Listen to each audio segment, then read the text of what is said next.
Well, Donald Trump hasn't even taken the White House yet. He's still the president-elect, but I'm sad to say I think we're going to be treated to 4+ years of shock and awe from all the reporters out there at anything that is Donald Trump. Now, the latest flipping out incident that happened was, of course, Donald Trump taking a phone call from Taiwan's president. Shock, total shock. This was an incident that a lot of reporters don't really understand. And I love this article out of the Daily Caller, really breaks it down. These are people who just the day before this happened had no idea what the United States phone call policy was with Taiwan. Joining me now is Margaret Howell. I mean, so much hand-wringing over whatever. Well, they know the implications of what it means to China. And China the next day, they take out this full-page article in the People's Daily, and they denounce Mr. Trump for speaking on Friday with the Taiwanese president. And then they warn, quote, creating troubles for the China-U.S. relationship is creating troubles for the U.S. itself. So China, the dictatorship of China is not happy. Meanwhile, they go on devaluing their currency, heavily taxing our products. Meanwhile, we don't have an import tax on theirs, and they continue to build a massive military complex in the middle of the Chinese South China Sea. So, you know, none of that seems to matter under this current administration. And Donald Trump has made he's made it very clear from the get-go where he stands on the fact that China has been taking advantage of us and they're laughing at us, and that's not going to be how it is with him. Now, of course, China lodged a formal complaint with the government. So they were with ours. They lodged a formal complaint with the government that Donald Trump will soon be in charge of. Right. So all of these articles, all the hand-wringing, all the tweeting, nothing ever really pointed out, you know, should this policy continue? Is it a good policy? Who put this policy in place? Why did they do it? Meanwhile, President Obama is going and dancing the tango with the dictator there in Cuba, and that's great. He's so loving, goes against years of U.S. policy of not speaking with Cuba and those relations there, but he's just a hero. He's a god. Well, there's a customary social practice, but there's nothing wrong with taking a phone call from a fellow leader of a country congratulating you on your presidency. There's no protocol broken there. They're just angry that he's shattering all of these ceilings. He's reaching people, and they can't stand it. They don't know what to do with themselves. He didn't violate any sort of diplomatic protocol at all with that. And the fact that he's angered China, I happen to really love, because they're going to have to get used to it. Although they do at the moment own a great portion of our debt. They do, you know, take advantage of trade deals that are very poorly done in our own interest, and hopefully it's going to change that, Leanne. Well, now, was it China that didn't roll out the red carpet for President Obama's last visit? Pretty much. Or didn't get the plane, even the plane stairway there on the jetway, and made him come out the back? So, you know, kissing their butt, look where it's gotten you. That did not work, and they're laughing at it. They think that President Obama is a total joke for the way that he has dealt with China. They feel like they own us. They laugh at us. You know, they do these really terrible trade deals, like you mentioned. And we're not allowed to speak about the reality that is China. So here is this completely oppressive regime. We've talked to a woman who actually escaped from China, and her family, you know, was there, and just totally oppressive regime. So the things that they've implemented, one of those is a total human rights atrocity, which of course is harvesting of vital organs from prisoners of conscience. Now, this is something that we've talked about before. I know that Alex Jones pointed this out in one of his latest videos, that he said, you know, why do we care if China is upset that Donald Trump called and spoke with the president of Taiwan? They practice industrial scale harvesting of vital organs from prisoners of conscience. These organs are transplanted into patients who pay exorbitant fees for a heart, kidney, or liver. It's made available on demand.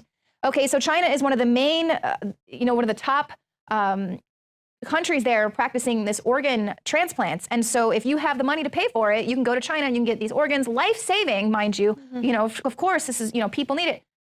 But where are they getting all these organs from? On demand. That's why you come here to the United States. It's very hard to get an organ transplant because you have to wait for someone who's an organ donor, you know, for an organ to become available. They have it on demand. Where are they getting it from? $1 billion a year industry in China, and a record 10,000 organs are transplanted in China every year. That's a staggering amount. You mentioned these prisoners of conscience. They're held up in hospitals, prisoner hospitals. The assumption is, since 2006, with this documentary coming out, that they're actually harvesting the organs of political dissidents. That's what these people are.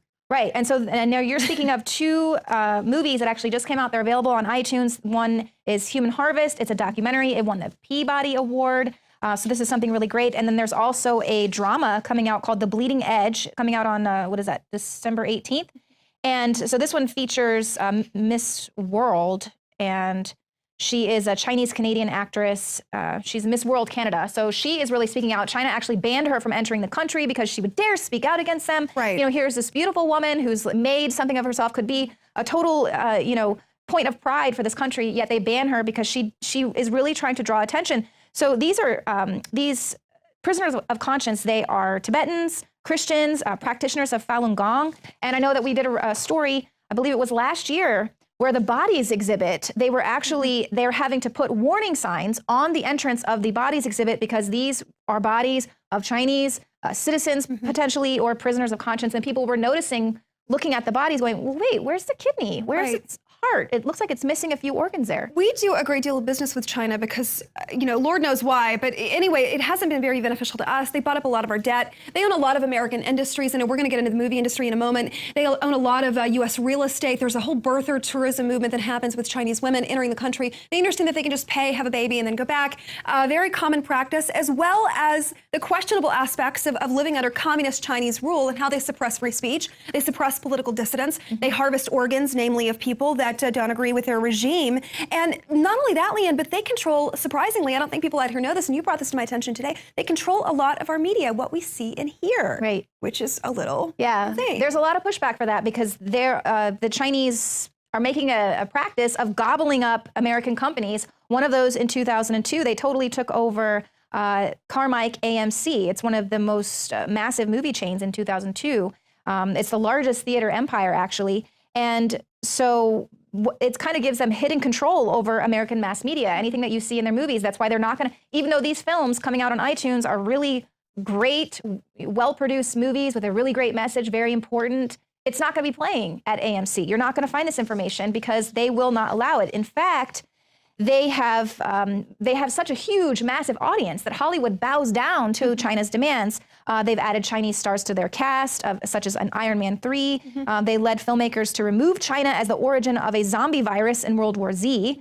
They swapped North Korea for China as the main antagonist in Red Dawn when they did that remake, of course. And then they actually removed an entire scene in Skyfall where James Bond kills a Chinese security guard. So. Right, they have a lot of pull. And not surprisingly, you know, I interviewed Kobe Bryant once and we were talking at this Chinese gala, and he was talking about his fan base in China and how we're a drop in the bucket in terms of our population size alone. So it makes sense that the consumer market and the market for entertainment in China, ours is dwarfed compared to theirs, and they have a lot of pull. Meanwhile, their direct investment in our country, $15.3 billion in 2015, they're buying up our entertainment industry, our real estate, they're devaluing their currency, solar farms.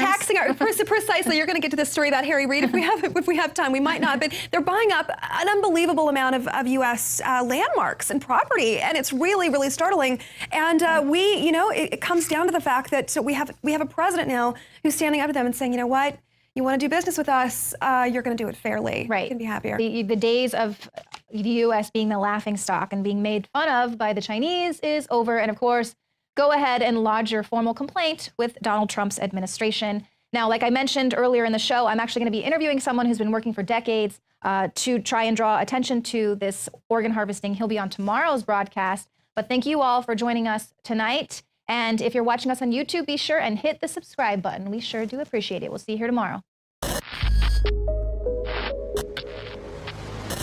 In case you haven't heard, InfoWars has become the most influential media outlet in America. We're making freedom go viral. And now we are proud to announce a new weapon in the epic battle against the globalists. InfoWars Prime, where you can watch live high-definition feeds of The Alex Jones Show, plus exclusive insider videos from the InfoWars crew and behind-the-scenes action. Go to Infowars.com/app and download today. InfoWars Prime is available right now for your iPhone or Android. You will have access to exclusive videos that you can't see anywhere else. And that means live coverage of events and breaking news on location as it happens. You can also take advantage of amazing deals from the InfoWars store that are only available for InfoWars Prime subscribers. That's InfoWars Prime at Infowars.com/app. And if you can hear my voice, you are the resistance.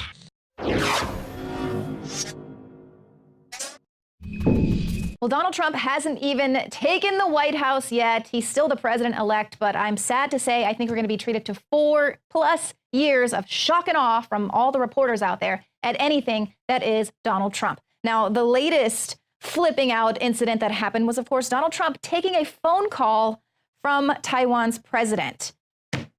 Shock, total shock. This was an incident that a lot of reporters don't really understand. And I love this article out of the Daily Caller, really breaks it down. These are people who just the day before this happened had no idea what the United States phone call policy was with Taiwan. Joining me now is Margaret Howell.